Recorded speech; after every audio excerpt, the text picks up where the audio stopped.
Hello guide. পূর্ব বর্ধমান জেলা কালনা থানা অন্তর্গত বাদলা পঞ্চায়েতের এটা হচ্ছে কোমরপাড়া মৌজা, সিংহকোট মৌজা।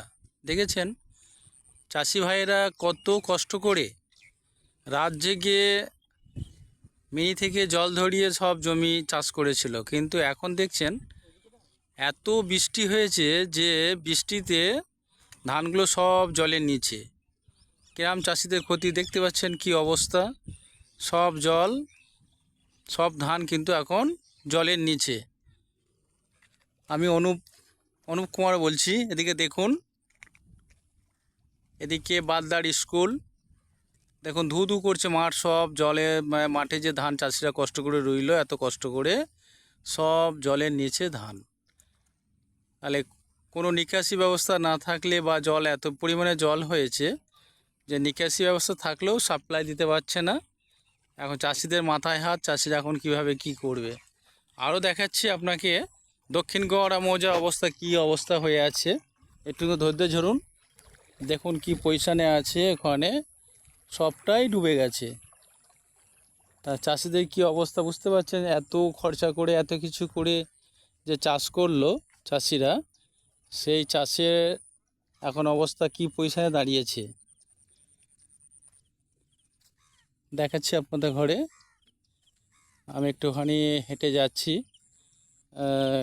কিছুটা না গেলে তো ওই দক্ষিণ গড়া মৌজা দেখানো যাচ্ছে না। আপনারা একটু খেয়াল রাখুন।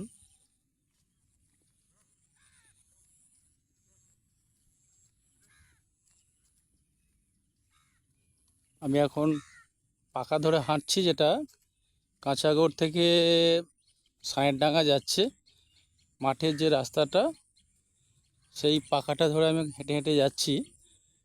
সামনেই আপনার দক্ষিণ গড়া মৌজা, বাঁদিকে পড়ছে কোমরপাড়া শীতলা মায়ের মন্দির এবং আশ্রমটা পরমানন্দজি আশ্রমটা পর্যন্ত জল উঠে গেছে।